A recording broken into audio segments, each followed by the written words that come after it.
여호와께서 너를 인도하사 내가 가서 차지할 땅으로 들이시고 내 앞에서 여러 민족 헷 족속과 기르가스 족속과 아모리 족속과 가나안 족속과 브리스 족속과 히위 족속과 여부스 족속 곧 너보다 많고 힘이 센 일곱 족속을 쫓아내실 때에 내 하나님 여호와께서 그들을 내게 넘겨 내게 치게 하시리니 그때 너는 그들을 진멸할 것이라. 그들과 어떤 언약도 하지 말 것이요 그들을 불쌍히 여기지도 말 것이며 또 그들과 혼인하지도 말지니 내 딸을 그들의 아들에게 주지 말 것이요 그들의 딸도 내 며느리로 삼지 말 것은 그가 내 아들을 유혹하여 그가 여호와를 떠나고 다른 신들을 섬기게 하므로 여호와께서 너희에게 진노하사 갑자기 너희를 멸하실 것임이니라. 오직 너희가 그들에게 행할 것은 이러하니 그들의 제단을 헐며 주상을 깨뜨리며 아세라 목상을 찍으며 조각한 우상들을 불사를 것이니라. 너는 여호와 내 하나님의 성민이라. 내 하나님 여호와께서 지상 만민 중에서 너를 자기 기업의 백성으로 택하셨나니 여호와께서 너희를 기뻐하시고 너희를 택하심은 너희가 다른 민족보다 수요가 많기 때문이 아니니라. 너희는 오히려 모든 민족 중에 가장 적으니라. 여호와께서 다만 너희를 사랑하심으로 말미암아 또는 너희의 조상들에게 하신 맹세를 지키려 하심으로 말미암아 자기의 권능의 손으로 너희를 인도하여 내시되 너희를 그 종되었던 집에서 애굽 왕 바로의 손에서 속량하셨나니 그런즉 너는 알라 오직 내 하나님 여호와는 하나님이시요 신실하신 하나님이시라. 그를 사랑하며 그의 계명을 지키는 자에게는 천대까지 그의 언약을 이행하시며 인애를 베푸시되 그를 미워하는 자에게는 당장에 보응하여 멸하시나니 여호와는 자기를 미워하는 자에게 지체하지 아니하시고 당장에 그에게 보응하시니라. 그런즉 너는 오늘 내가 내게 명하는 명령과 규례와 법도를 지켜 행할지니라. 모세는 가나안 정복 전쟁을 앞둔 이스라엘 백성들에게 강력한 정신 무장을 당부하고 있습니다. 가나안에는 강력한 7개의 족속들이 있었습니다.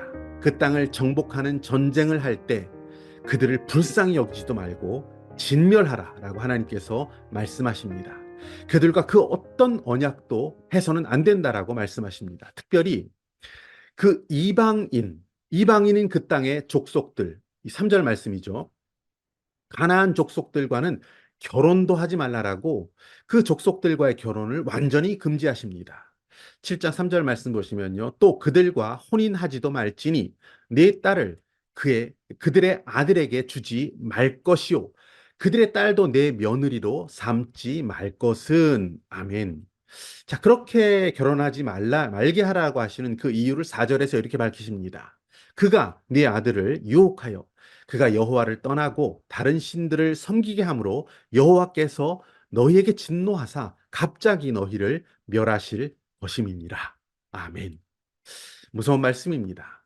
하지만 이 말씀은 믿음의 가정은 반드시 믿는 며느리, 믿는 사위를 맞아야 한다는 하나님의 경고, 그 경고의 말씀이라는 것을 우리는 받게 됩니다.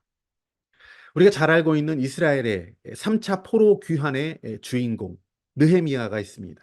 느헤미야는 백성들과 함께 무너진 예루살렘 성벽을 다시 쌓았고 불타버린 그 성문을 다시 수축한 놀라운 지도자였습니다.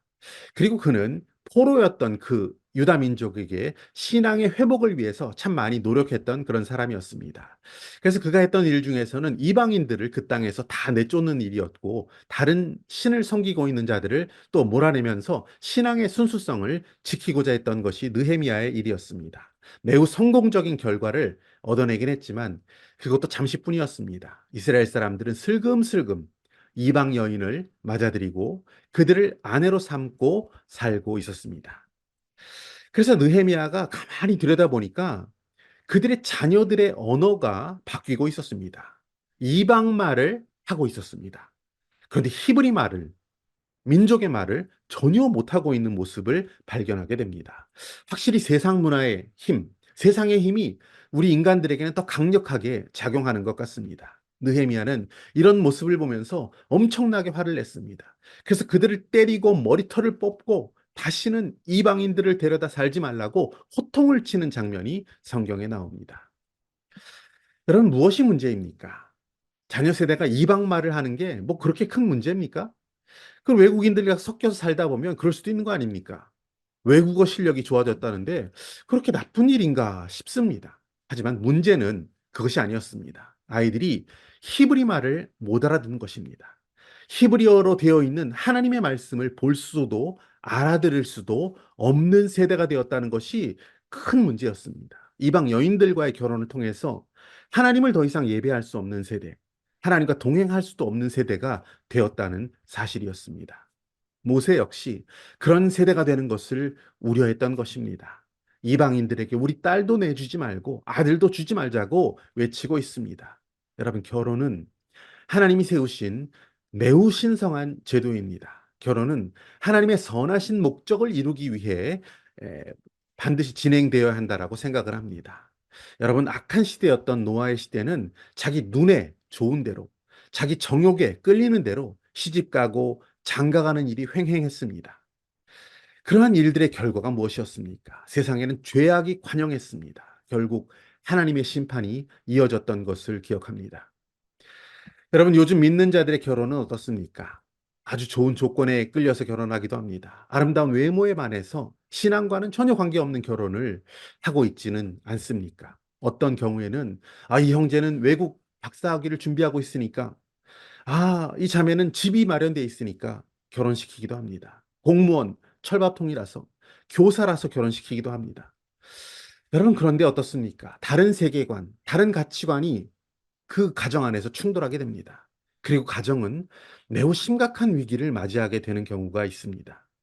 성경을 벗어난 결혼, 얼마나 위험한지 모릅니다. 얼마나 치명적인 문제를 만드는지 모릅니다.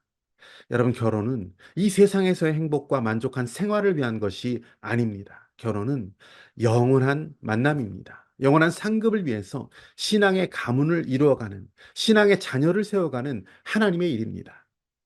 그리스도를 잘 아는 사람, 기도하는 사람, 아름다운 신앙 인격을 가진 사람을 만나는 것, 그것은 우리 인생 가운데 가장 큰 복 중의 복이라고 믿습니다.